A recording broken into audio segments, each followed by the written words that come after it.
my Slapdashers, I'm Aaron the Slapdash Cook, coming to you from the Slapdash Kitchen. We all know not everyone is born learning how to cook, so it's up to us to teach ourselves how to cook. I've been at it for a couple years trying to improve my cooking abilities, and I think I'm at a good place right now where I can share some of my knowledge.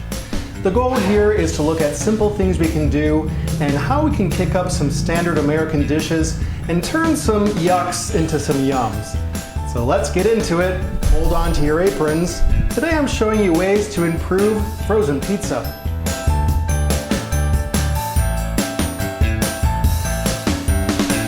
Making homemade pizza is great and all, but if you're a person on the go, it can be hard to make homemade pizza, and that's when we go to the frozen foods aisle and get the frozen pizza. But never fear, Slapdash is here. I'm going to show you 11 easy ways to improve a standard pizza just like this. We're going to be going from cardboard pizza to carb overload.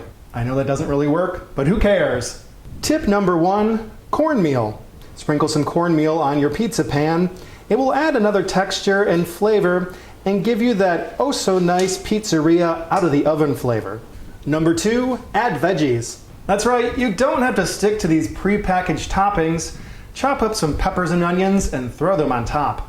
I like pizza, you like pizza, we have pizza every day.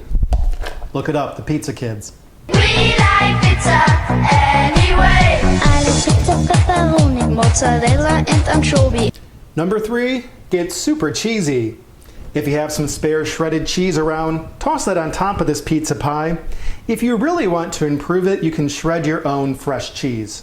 Number 4, spice it up. Slap on some dashes of spice, such as basil, oregano, red pepper flakes, black pepper, sea salt, anything you want. You can also find seasonings that are pre-made just to improve frozen pizza.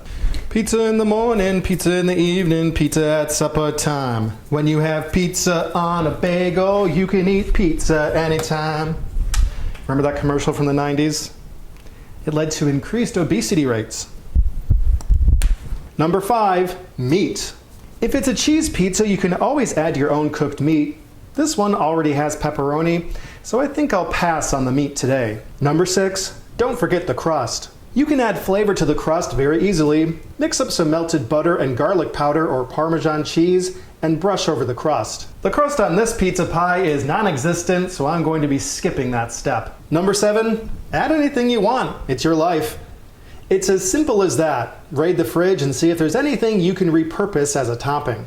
Number 8, preheat the oven. It's a simple tip, but it will really ensure your pizza is in and out of the oven faster. And now it's time for the magic to happen, putting the pizza into the oven. In you go. The box that it came with said to put it in for about 20 minutes at 400 degrees.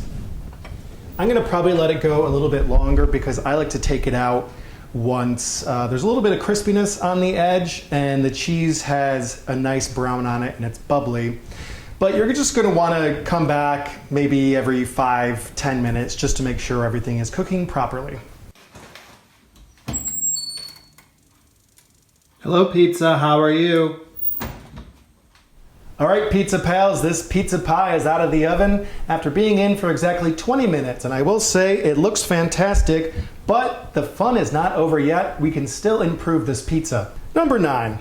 If you like, you can add the sea salt and oregano after it's out of the oven. Number 10, freshen it up with some greens. Arugula does wonders for pizza.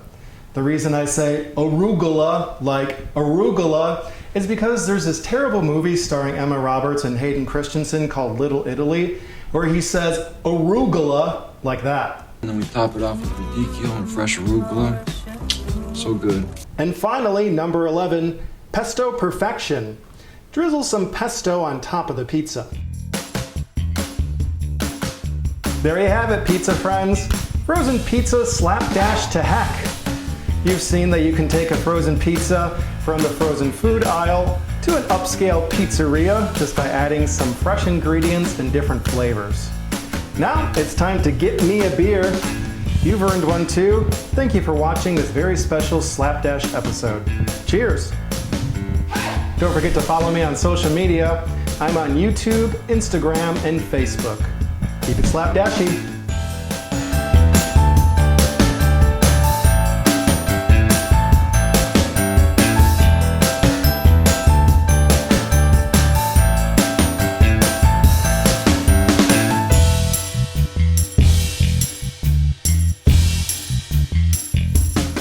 Barbecue and fresh arugula. So good.